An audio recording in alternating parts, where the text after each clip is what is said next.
প্রচুর টাকার প্রয়োজন হলে ঈদের পর প্রথম জুম্মাতে এবং আসরের পর এই সূরাটি ২১ বার পড়ুন আর এইভাবে দোয়া করুন।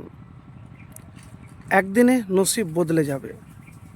প্রিয় ভাই, আমি এমন একটি সূরার কথা বলবো যেই সূরা মাত্র ২১ বার পড়বেন। সেই সূরাটির নাম হলো সূরা হুমাযা। তো কিভাবে আপনি আমল করবেন আর কিভাবে এই সূরা পাঠ করবেন আর কিভাবে দোয়া করবেন, আমি এতটুকুন আপনাকে বলবো যে জুমার দিন আসরের পর উজু করবেন আর উজু করার পরে এই সূরা ২১ বার পড়বেন বা ১১ বার পড়বেন বা ৩ বার পড়বেন, কিন্তু নিয়মিত প্রত্যেক জুমাতেই এই আমল করতে হবে আপনাকে। এবার বলেন কেন? যে আল্লাহর কাছে ওই আমল সবচাইতে প্রিয় যে আমল নিয়মিত করা হয়। তো প্রিয় ভাই, তো আপনি ২১ বারই পড়বেন। পড়ার পরে আপনি দুরূদ শরীফ পাঠ করবেন। দুরূদ শরীফ পাঠ করতে মিস করবেন না। এবারে বলবেন কেন দুরূদ পড়ব? দুরূদ এই জন্যে পড়বেন যে দোয়া কবুল হবে না। দুরূদ না পাঠ করতে গেলে আসমানের নিচে জমিনের উপরে ঝুলন্ত অবস্থায় থেকে যায়। তারপরে আল্লাহু আকবার কবিরা, আলহামদুলিল্লাহি কাসিরা, সুবহানাল্লাহি বুকরাতাও ওয়াসিলা একবার পড়বেন। পড়ার পরে হাত উঠিয়ে দোয়া করবেন। হাত উঠিয়ে দোয়া করবেন। এবারে বলবেন এটি কোন হাদিসের কথা? নবীজি সাল্লাল্লাহু আলাইহি ওয়াসাল্লাম বলেছেন এই জুমার দিনের ফজিলত সম্পর্কে, বিশেষ করে আসরের নামাজের পরে মাগরিবের আজানের আগে এমন একটি সময় আছে যে সময়তে যদি আপনি দোয়া করেন আপনার দোয়া কবুল করা হবে, আপনি যা চাইবেন সেটাই পাবেন।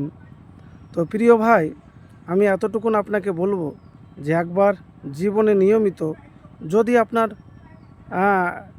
টাকার খুব প্রয়োজন হয় বা কোনো রিজিকের প্রয়োজন আছে, তো আমি আপনাদেরকে হাদিস থেকে বলবো।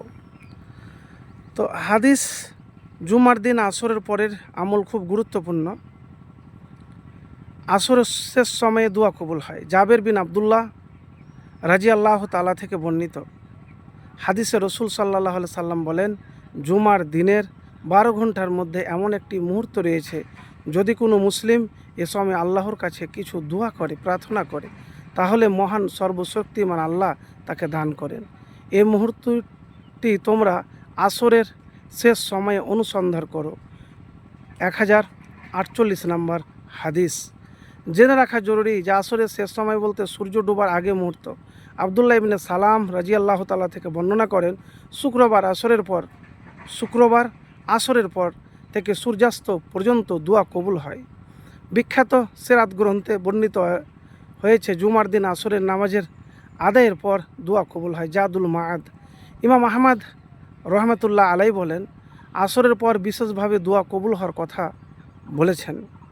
তো প্রিয় ভাই, আমি এতটুকুন আপনাকে বলবো যে আপনি দুরূদ পাঠ করবেন, দুরূদ পাঠ করে আল্লাহর কাছে দোয়া করবেন। আপনার যে টাকার প্রয়োজন আছে, ভাগ্য খারাপ, নসিব খারাপ বলেন, তো ঈদের পর এটি প্রথম জুমা, আর এই জুমার আসরের নামাজের পরে এই আমলটি করে দেখবেন মাগরিবের আজানের পূর্বে।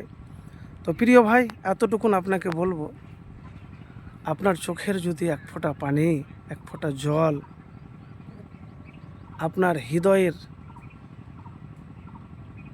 অন্তর থেকে আল্লাহ রাব্বুল আলামিনকে ডাকেন, দোয়া করেন, তাহলে হতে পারে আপনার যে প্রয়োজন আছে, প্রয়োজন তো টাকার পূরণ হবেই, ভাগ্য বদলে যাবে, দোয়া কবুল হবে। আর যদি দোয়া কবুল হয়ে যায় তাহলে সাথে সাথে আপনি সেই জিনিস পেয়ে যাবেন ইনশাআল্লাহ। তো দোয়া কবুলের জন্য আপনাকে মুত্তাকি পরহেজগার হতে হবে, সব হারাম থেকে বাঁচতে হবে, তাহলে দোয়া কবুল হবে।